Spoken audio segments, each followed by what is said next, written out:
Mr. Transformers 96 here with another video review. This time we have from the Marvel Legends Age of Apocalypse series, Sugarman BAF Wave, Nate Gray, aka X-Man. So yeah, overall this was one of the figures that I thought looked pretty interesting in this wave. You know, any video I make about this wave, I seem to say this, but I really didn't plan to buy anybody in this wave at all. None of them really appealed to me too much. I didn't have much of a knowledge of Age of Apocalypse storyline in general, so a lot of these characters to me, I just didn't know really much about at all. But I ended up seeing them all in person, really tempted me, and I ended up buying the series, and I'm really happy I did. These are really unique figures, and Nate Gray I think is one of the best of the series. So going over the actual figure here, well, first of all, Nate Gray, I did do some research on Age of Apocalypse as well, and that's always fun when a wave can get you excited about something that you didn't know, so you kind of research it. But Nate Gray was made by Mr. Sinister during the Age of Apocalypse as a so he was made basically like a clone, but the DNA used to make him was a combination of Cyclops as well as Jean Grey. So he's technically the clone child of the two of them, which is pretty interesting. Overall, face sculpt looks quite nice. The expression is very stern, but I think it looks good. The white eye with no pupil does look very intense, but even more intense is his other eye, the one that's pulsating energy, which just looks awesome. I love the way that they've sculpted that in there, and it's painted quite well because it's translucent, but towards the eye it starts off as yellow, and as it gets to the tips there, it goes to a pretty vibrant orange, very similar to the way that they painted the flames on Sunfire from this wave. But overall that looks quite nice. The rest of the sculpt is pretty unique. The arms I think are completely new sculpt, which is very cool.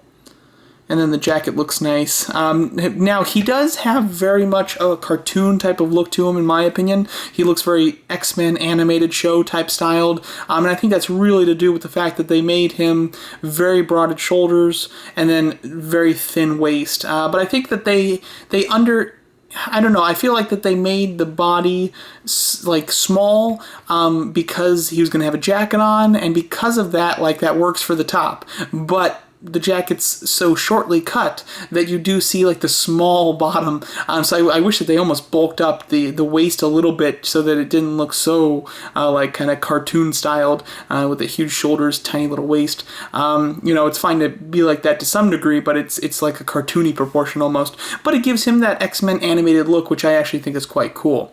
The legs are your pretty standard Marvel Legends sculpt, except for the knees. The knees are new as well.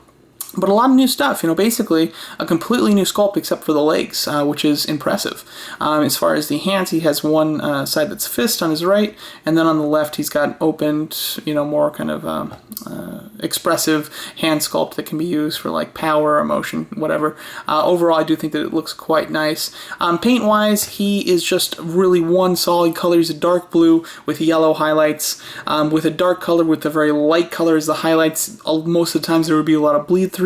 Not too bad on this figure. You see it in some places, particularly the outline of the coat jacket. You see a little bit of bleeding there, but overall, on the rest of him, you don't really see it at all, which I think is pretty nice. It's pretty solid paint applications, which is good.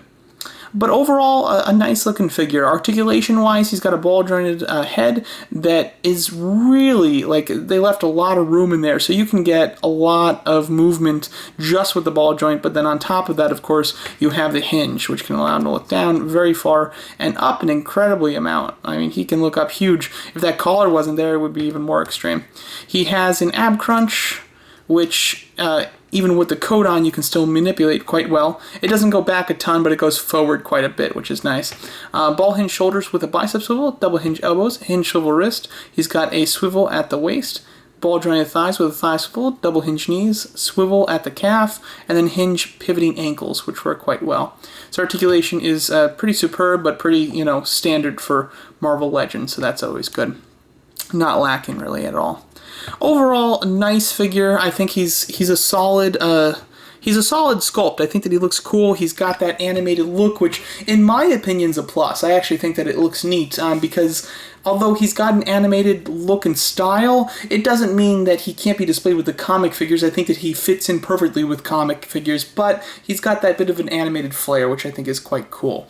The paint applications, although they're done nicely, they're a little basic, but you know, the character's design is like that, so it's hard for me to complain. And then the sculpt overall is almost new, 100% new sculpt almost, so that's quite impressive and, you know, pretty unique as well. Overall, solid figure. I definitely recommend this Marvel Legends Nate Gray / X-Man. So yeah, let me know what you guys think of him, and thanks so much for watching.